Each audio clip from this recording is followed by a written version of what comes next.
gonna be the live stream.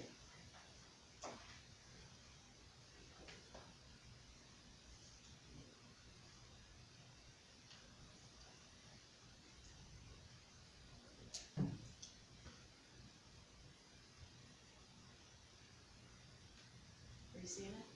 Hold on, let me refresh the page. It says it's on. Carroll County Common is live now, come on in.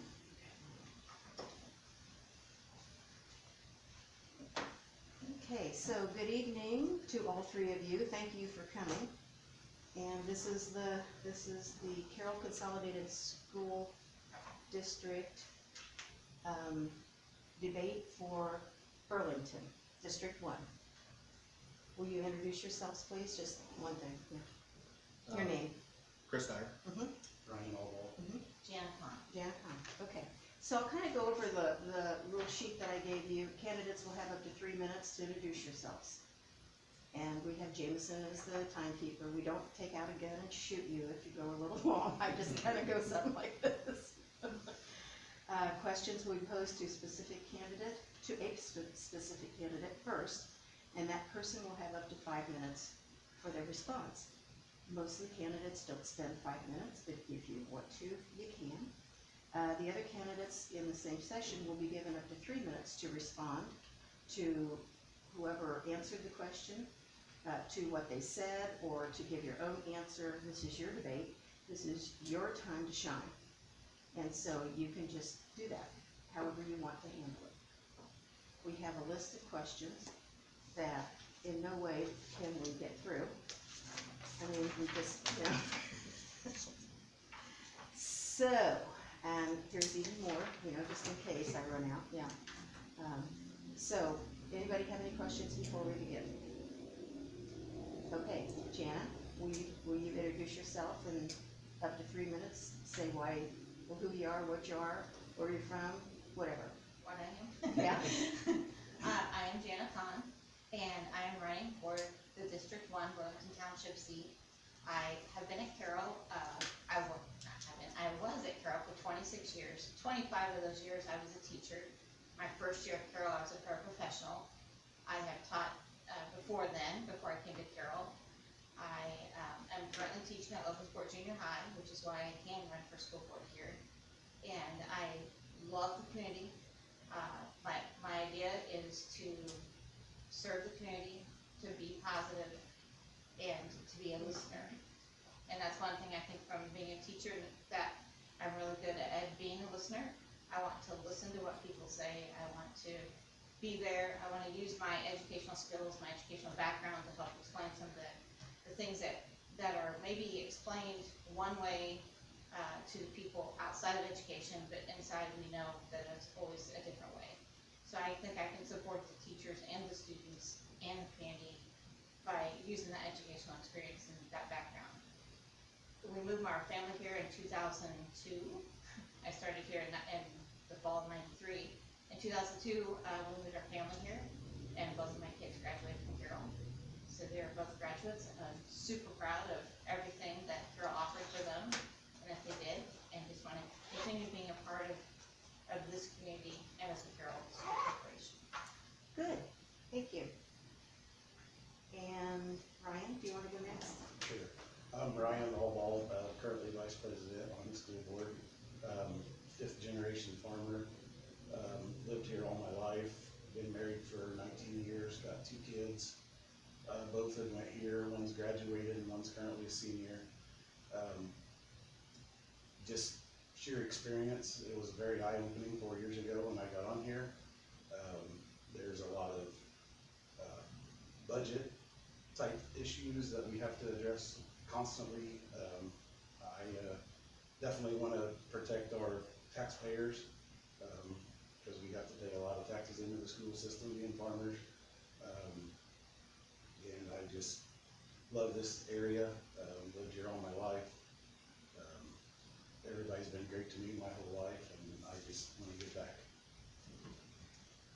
Thank you. Chris? My name is Chris Dyer. I'm running for the Burlington seat on the Carroll School Board. and I kind of have been a Burlington resident my whole life. Went away to school. I got a job in Indy, and then when my kids were ready to start school, I wanted to come back to Carroll, so we moved back up here. I've got 2 kids in the elementary now. My wife is the secretary in the elementary office, so I mean, we're involved in the school in every aspect. My goal for to be on the school board would be to kind of reestablish the role and the reputation of the school board with the public, to trim unnecessary spending, to find more money that we could allocate directly into educational needs, to increase the value of the education of each student. I want to create a supportive work environment where the staff and faculty feel that they're valued and they're encouraged to continue to grow in their careers. I also want to provide a safe environment and build a solid foundation for each student that comes through to give them what they need to succeed. Okay, good. So, Brian, I'll start with you with the first question. What are your education goals or expectations for the school clerk? I want our school to be back to the A status that it once was, and for us to hire the best teachers that are out there so we can have the highest education for our kids. And how would you achieve that? How would you get back to the A status? I think we're on the right track with the staff we have right now. It's still a work in progress, but I think everything's working in the right direction at this point. Okay, that's all, are you, okay. And, Jenna, do you have a response to that, or do you want to answer that, or I mean, as a teacher, do and you agree with him, or? to some point, I think, one thing is definitely with the A status, teachers want the best. I think our mission statement, we always strive for excellence. We always want our kids to strive for excellence. So what are our goals? Of course, we want everyone to do the best they can. And I do agree with Mr. Allbaugh on that. And, I think there's many ways you can get to that. And I think, some of the ways that we can look at that are, looking at the class sizes at the elementary. We keep having a declining enrollment, but increasing class sizes. I think that's an area that we could really look at to help achieve some of that excellence. I think this new pathways program the state has thrown in is just, has really thrown all the schools, especially rural schools, and I think our counselors and the board have done a nice job in addressing and trying to provide those needs. But I think that's a constant, thing to keep looking at and keep saying, what do we have to tweak and change? And do we have updated curriculum materials for our teachers and students at all times? Chris? I actually agree with Mrs. Conn. I think our goal should be to build each student up and to be the best they can be. And we've got a lot of kids who want to go to college, and we have a lot of kids who don't want to go to college. And I think that giving those options for building trades classes, increasing technical programs for those students, and being able to kind of guide them with the new path process. It's hard for rural schools to fill those paths because of the low enrollment that we have and the lower number of students. So I'd like to try to investigate reaching out to Ivy Tech and other technical institutes to find some ways that we can partner up to maybe co-op with some other small schools to be able to fill these programs out and provide that option for kids. Is Carol a member of the co-op in Monticello? What's the name of that? Indian Trails. Indian Trails, yeah, Indian Trails. And so, what's your thought about that, Jenna? Indian Trails has been great, and I know our technology department, Mr. Slossmith High School has been a part of that, so basically all the CTE programs have been a part of that.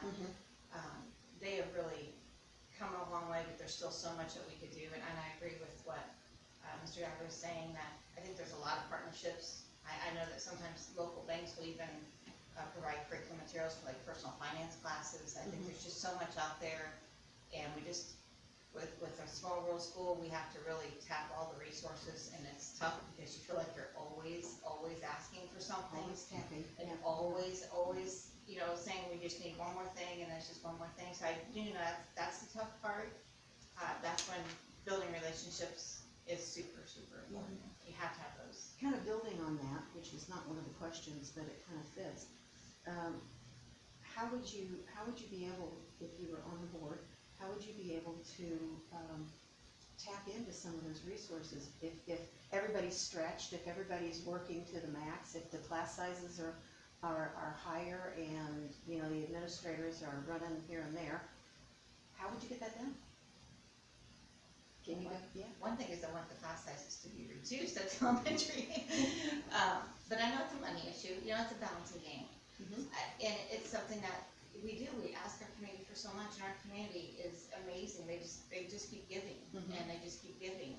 And I think we have to be very creative, and I think there's gotta be some brainstorming sessions with some of our community members, because I think some of them have some ideas, but they haven't really been able to express those ideas, because I just don't think they've ever been in a format where they could. And Chris, what do you think about that? Do you think that the school board, the school corporation is doing all it can do to tap into some of those resources, or if not, how would you get it done if you're on the board? I think you'd have to reach out to, maybe bigger schools who are doing it already, who have these programs set up, and find out how they're doing it, how they're funding it. Always looking for ways to trim unnecessary spending. Yeah. That we have already in our current budget. Yeah. To be able to reallocate, I know there's limits on what you can reallocate from one fund to the other, but I think just looking at every expense that we have and trying to get the best bang for our buck. Mhm, mhm. Ryan, I know that you know where the money comes from. And because I cover the Delphi School Board, and, every time they meet, and follow the budgets, and I've been doing budgets for 16 years for the common, county. I was there when the county went broke, and so Steve Ashby taught me about budgets. Every Thursday he came into my office, hello, you have, yeah. So, but, Chris, do you know where the money comes from for your budget, for the school corporation budget? Are you familiar with that? Somewhat. What do you think? I know we file with basic grant every year, that kind of is based on our enrollment, or our enrollment numbers determine what that fund's gonna be. Mhm, We have tax levies for our operations budget, our education budget, through the county, mhm, and I know there are Title I, Title II grants. mhm. I'm sure there are other grants out there that we could look into that we're not getting now. And you get money from the state Right, for each student. yeah. Do you know how much that is? Around 5,000, 8,000. Six Pushing five? 6,000. Six, yeah, I think I heard at the Delphi School Board, it's like 6.5. Jana, what do you think? Are you pretty familiar with budgets and the school budget at least? I'm extremely familiar with school Is budgets. that because you were the president of the Carroll Education Association when you were there? That, and I spent 15 years on the bargaining negotiations unit, so a lot of times I did all the spreadsheets of the budgets and then where it came from and what we're allowed to tap into, and in fact, I think I've had more bargaining and negotiation budget experience than the current board members, bargaining, not the whole school board, the bargaining than all the candidates and the board members, because I've been involved in it. Now, I have an awful lot to learn. I will say that, I have an awful lot to learn. I think as Ryan stated, there's just so much thrown at you when you first get there. I know that taxes go into operations, I know that the very unfair funding from the state goes into the educational funding. Mhm, And, we really need that to change, mhm. and a lot of our problems stem from that State Department not giving us the money. Okay. Do you know how you can supplement that budget? You guys know how you can do that as a board? You can supplement that budget. Just saying. And Carol, Jana, the next question for you. Because you were the Carroll Education Association, you refused to accept, and this is coming from, I think, Debbie Duff. You refused to accept a full offer of base salary increase for all qualified teachers, opting instead for a split between salary and stipend. Is that what happened? This year, I do not believe it was this year. I'm not involved in No. this year. When you were president, didn't you, refuse to accept a full offer base salary increase for all qualified teachers? Is that a fair statement? I'm sure that there was a year that, and fair statement, no. Because until you're in the bargaining and you see what's going on, and the last few years I was in bargaining, we finished the last possible day before we had to go into the mandated fact-finding mediation, which, at that time, 95% of those cases went towards the administration and not towards the teachers. So sometimes when you're forced onto some of those things at the very last minute, you take the best thing that you can think of that represents all teachers. Mhm. And it stinks. It honestly stinks. Sometimes it absolutely stinks. It's unfair. It's something you don't want, but you don't want zero. You don't want to just give nothing. That's what they call it bargaining, isn't it? Yes, and you have to get started early. Mhm. You have to. One thing I know that has to happen is that the board has to start going into bargaining with a proposal saying, teachers, we value you. Teachers, here's what we want to do for you, instead of just coming to bargaining and waiting for a teacher's ask. And do you think that, going into the bargaining, you're not hearing that, or the bargaining group is not hearing that from the school board? Not in the 15 years that was me. Okay. Chris, do you have anything to say about that? It's kind of specific to Yeah, I Jana, don't- but yeah, I have a lot of experience with that. okay. But Ryan, what do you think about what she said about going in with a plan rather than just showing up? I think we've all been learning since we've all been on the board 4 years, and I think we are starting to do a better job with that. I can't speak to what happened before, Mhm. but I know, it's a learning experience every day, so hearing these things and, experiences, we're trying our best. And I will defend Brian on that, saying, every time there's a new board, every time there's a new superintendent, and there for a while we had a new superintendent every year. We had both of That that when I was- come on, so that was tough. That's tough because you need that consistency. Mhm. So I will defend him on that part of it. So, Ryan, what is the single most important thing you have learned about serving on a school board? Or serving as a school board member? That came from the other one. Well, personnel, what makes them happy, what they expect, and budget, keeping it on track. Mhm. We had a really good teacher when I first come on with John Sayers. And, came to learn from him, and it's been very eye-opening and an awesome experience. I'm glad I've been part of it.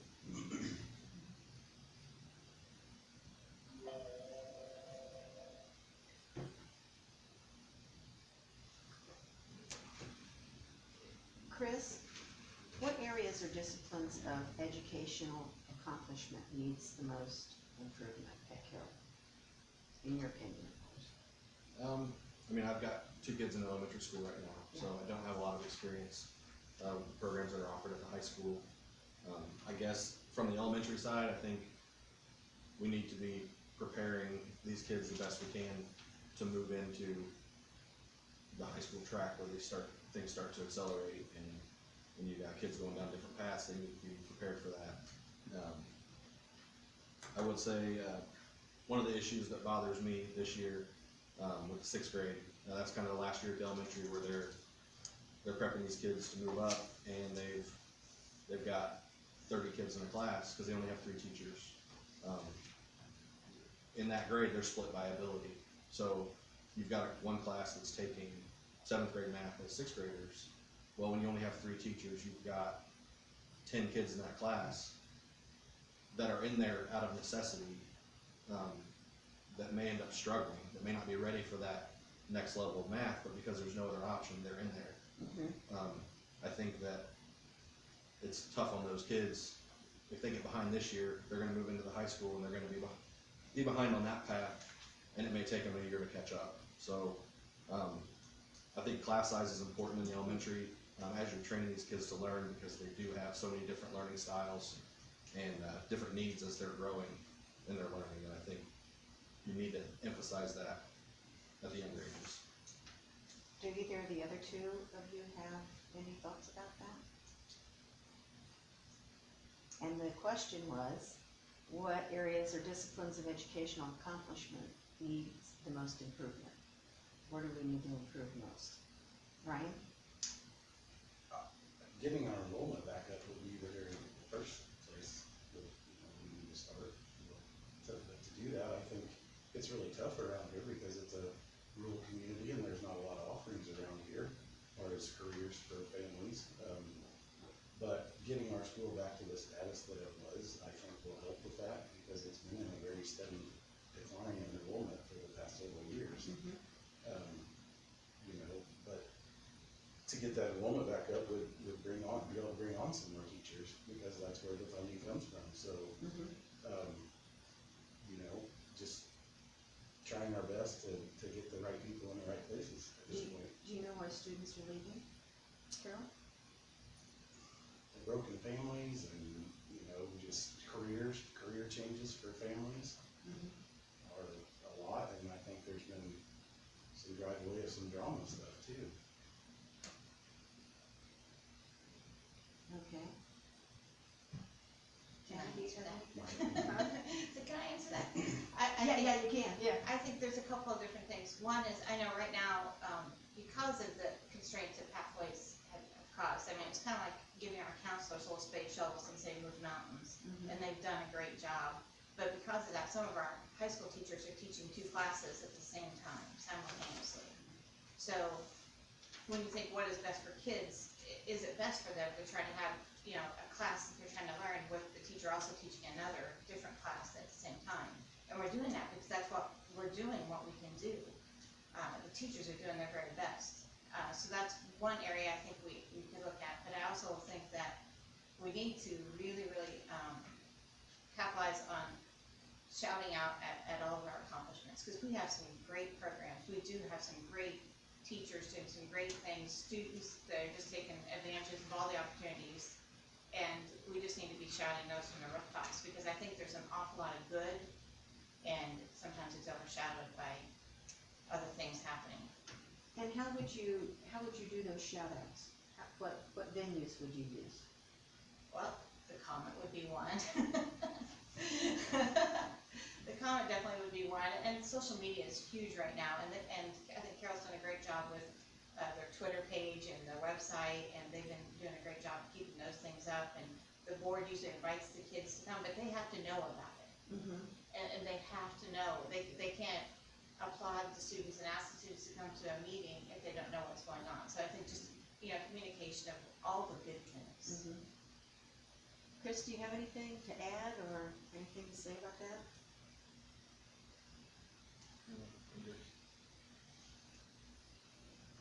Okay, Ryan, I'm gonna direct this next one to you, and I can't actually find it, but I know what it says. And it talks, someone wanted to know about why you hired a business manager or a financial person rather than bringing on more teachers. And Well, those don't come from the same fund, for one. And with all the personnel issues that seem to arise today, our superintendent is stretched very, very thin. And we thought, because of some changes, there was some money available and other funds that we could maybe bring this person on, because we were paying John Sayers to help with our finances, quite a little bit of money every year. And Camden learned from him. And I think it's been a tremendous asset to the corporation. And he's also been able to keep track of the custodians, done a wonderful job during all this COVID stuff, getting grants to prepare for school startup, cleaning, and just all around getting on top of, these buildings are old, I mean, they need a lot of work. And he's been able to go around with the head maintenance guy and find a lot of stuff and fix a lot of stuff in-house that maybe didn't used to get done in-house. And so your financial person does that? Yes, he does both. And you were part of the group that hired this person, Yes. made that decision to do that? Yes. Okay. Chris, do you have anything to to say about that? Yeah, I guess I would say, with finances, I mean, the budget items are under the superintendent's duties. So you would disagree that a person was hired? And I would No, say- I mean, I agree he was hired. I'm not sure why, if he, I mean, if our superintendent, that's in his contract, is that he's responsible for the budget, Mm-hmm. and, Still doesn't do it, but I looked for a job description for the director of operations, and I can't find one. The contract is very vague, there's not even really duties Is that established in there. Is that what that person's called, director of operations? Yeah. And not a financial, I think it was financial, or, budget manager, or business manager before, that was the financial, and they added the director of operations into it. okay. But yeah, I mean, in the contract for that job, it basically says that, the administrator shall serve the corporation as the business manager and director of operations, and shall have duties to be prescribed by law, set forth in the policy, and assigned by the superintendent and board. But there's no job description for that position in the school policy, so, I mean, it appears that he kind of just fills in on superintendent duties. Okay. That our superintendent is leaving. And how would you handle it as a board member then? What would you have to say about them? I think it's not an easy discussion. So there would be, I mean, I haven't had conversations with both of them to know where the crossover is, what the reasoning was originally for the position creation. But I do think that it does deserve a second look. I've got a lot of questions about what that role is, and so I looked into it and I couldn't really find a definition of what that was. Jana, do you have anything to add about this, or question, or I would just say that, I agree that I think there's a lot of questions about the job description. As an employee, it's terrifying to have that big of a job description because things really can get dumped on you. But I also understand it was something, very new, and so it's something that I think the board is trying to figure out exactly what they wanna put in the job description. But maybe that should be before you hire the person. But then again, everything, I mean, this past year has just not been, We've lost this almost past a whole year has year of our- not been one to really make all new policies and procedures either, because they're all being made for you with COVID. yeah. Changing daily. Did this happen just this year, It happened in, the hiring of this No, position? No. his role has changed over the last couple of years. but, Okay. But no, He had an increase in pay this year.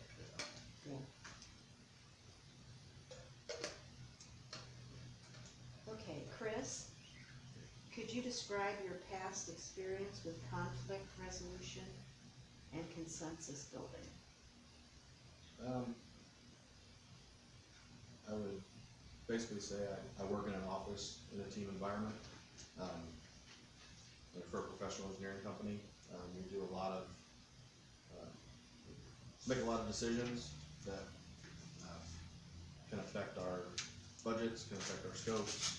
We have ways we have to navigate with clients, ways we have to navigate with our coworkers in different departments within our office. So you feel like you have experience in conflict resolution? Are you a supervisor of any kind? Yeah, I'm a project manager Okay, with people above and below me okay, that I coordinate with. okay. And, Janet, how about you? What is your experience? Well, of course I know. As a teacher. As a teacher. I thought I got to say it, yeah. Yeah, as union president, there was a lot of conflict, but conflict resolution, honestly, the best conflict resolution I've really had experience with learning about has been through our church and through some different religious programs that I went to. And that's probably been the best conflict resolution. Reading the book of James is probably the best. If you really want to know how to deal with conflict, you read the book of James, and he really tells you how to handle conflict. And wish I'd read it earlier than I had. Wish I went to some of those conferences earlier than I had. Mhm. But I do know one thing, and it really resonated, then my pastor used it this summer, and he asked us to memorize it, and it really, really, I said, it resonated with me that all board members need to use that from the book of James, and this, to be quick to listen, slow to speak, and slow to anger. And I thought that's exactly what everyone needs to do. And Ryan, what is your past experience with conflict resolution and I consensus? run my own business, so I get constant Okay, conflict. okay, yeah. Mhm. So I guess I have a fair amount of experience with that. Successful I experience. am, yeah, Okay. sometimes not, but most Oh, of the yeah, time, oh, yes. yeah. So, someone on Facebook, and I don't know who it was, do you know? Kathleen Gibson? Ford? That was really close. And I'll direct this to, Jana first. How much time will you make to be in the classroom for keeping yourselves aware? How much time will you spend in the classroom so that you're aware of what's going on? I'm sure that's what she's trying to say. Yes, and that's something when I've talked to my colleagues at Carroll, that's important to them. But they also understand that board members work. Yeah.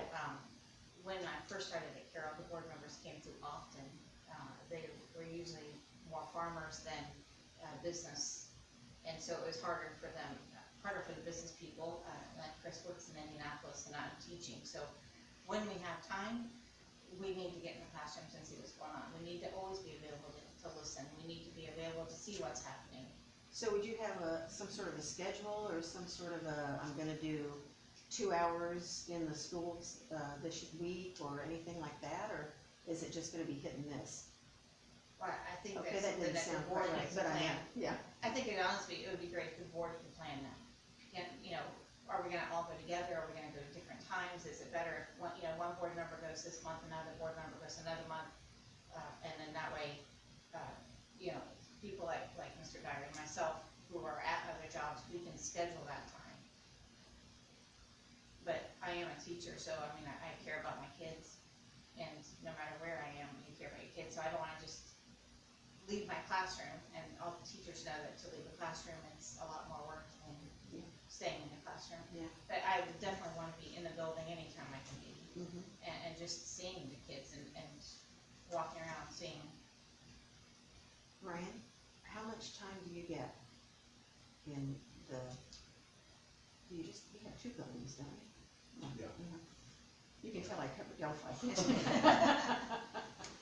Yeah, I don't get through there often, but I will say, I trust our building administrators that they're doing their jobs and looking over the classrooms and then reporting to us.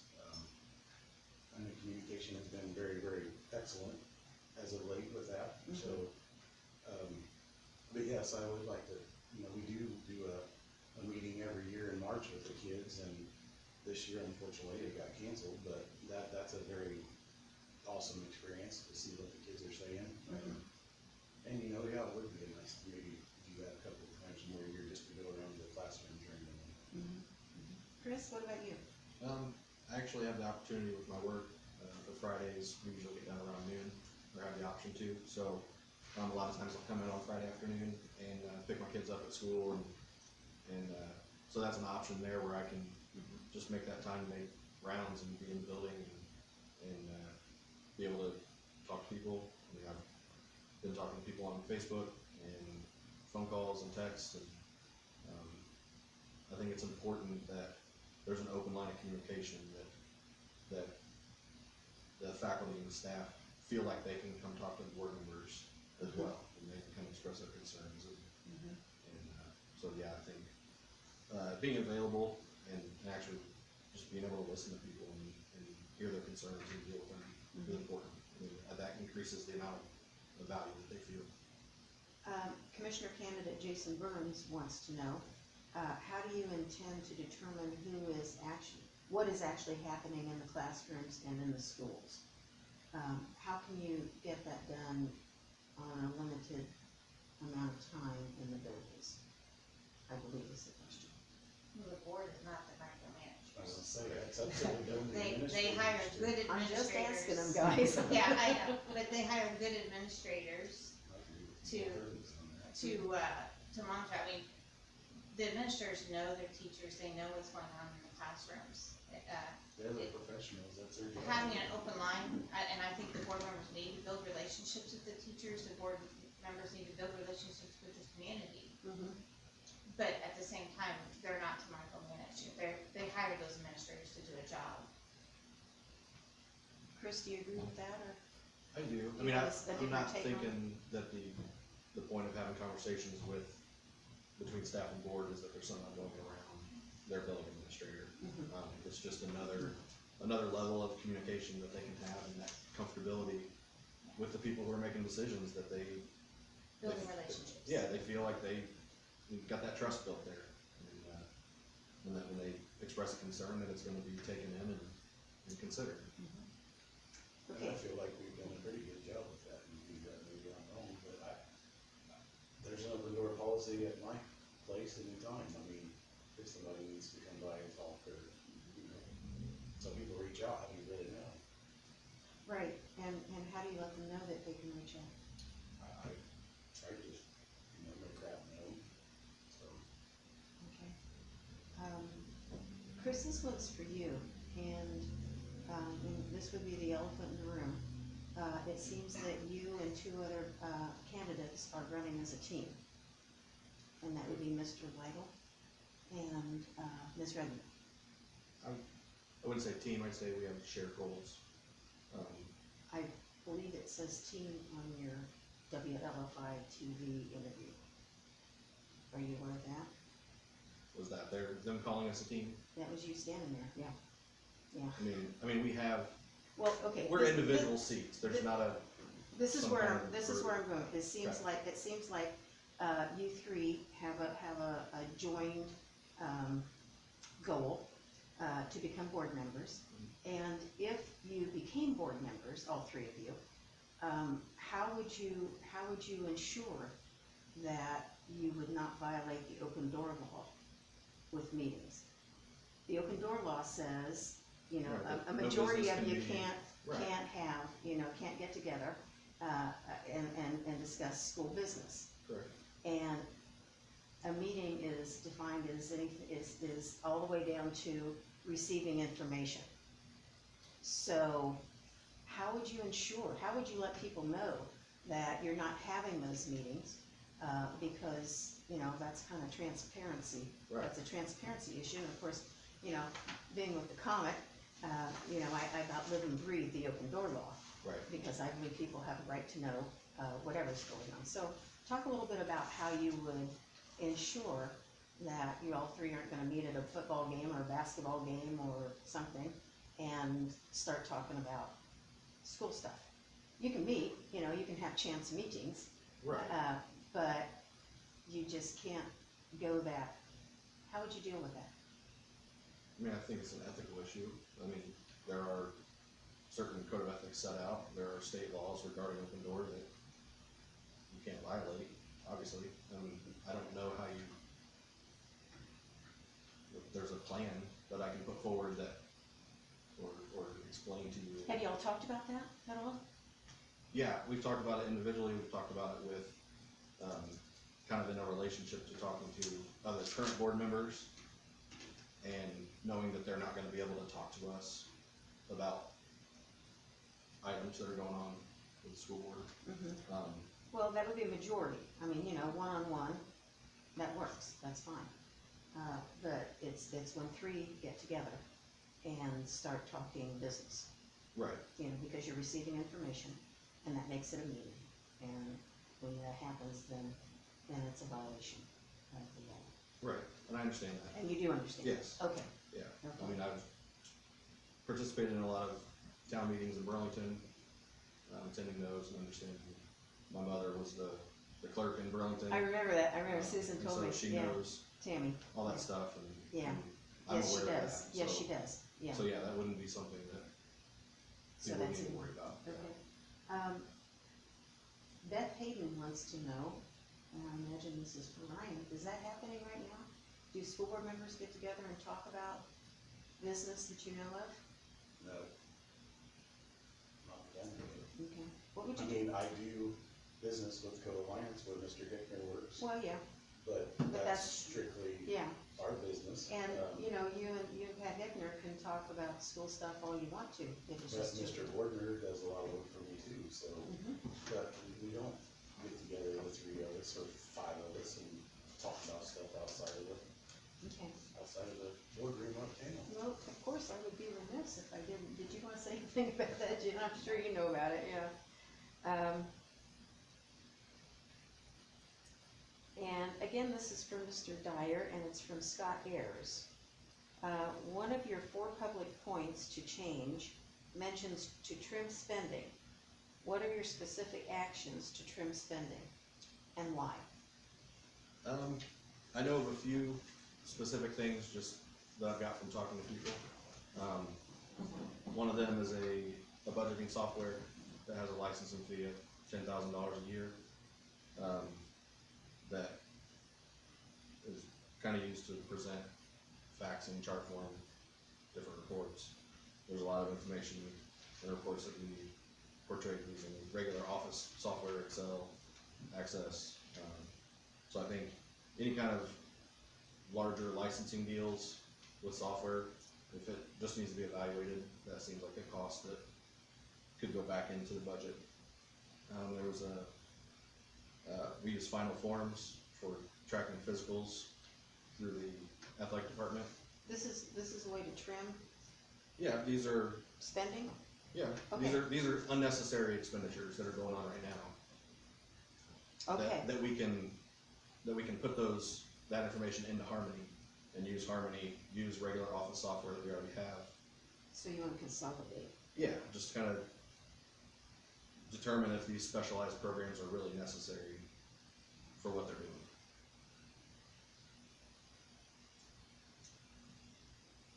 I mean, obviously that's the tip of the iceberg. I haven't went through the budget, but those are No, that's fine. quick things that Yeah. we deal with a lot in the professional side Mhm. with licensing costs and software that So, and what do you think about that, Jan? I mean, I know it's specifically for him, for Chris, but how would you feel about overhauling the software situation? Well, when you mentioned Harmony, I just cringed. I think there's so many other powerhouses that could use so much more Uh-huh, so you have experience. that would combine Mhm. some of the programs that we have, which is kind of in line with what Mr. Dyer's saying. Get some of those things that can combine into one, pay for one powerhouse program. You know, and it's things that we came up with and we purchased because we needed something at that time. Yeah. But there has to be some time where you're reevaluating all those purchases. And I really do think it's time to buy a nice program for the attendance, for the grades, for so many more reports, and go into some of the other school management programs and can be kind of funneled into that. And it might have a bigger cost than the one we're using, but it can do 2 or 3 more things, so. And Brian, do you have anything to say? I mean, you're the guy that is using or Yeah, I mean, that supervising or something on the that board. program has been able to help us build our 10-year plan and, you know, What 20 program are years you out. talking about? The business program. The that business, Mr. okay, mentioned. yeah. So I think it has a lot of value and a lot of merit, so, I mean, the sheer charts and everything, graphs and stuff that Mr. Parker's can pull together for us is, and in real fast time if we need it, is fantastic. And I think it's worth it, and I think we've done a great job of trimming the budget, because it's been tight. So, Okay.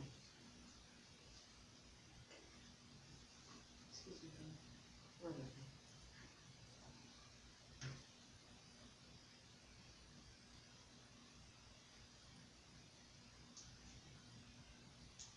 Okay, Wyndham Traxler Carter, wants to know about building trust in the corporation and how important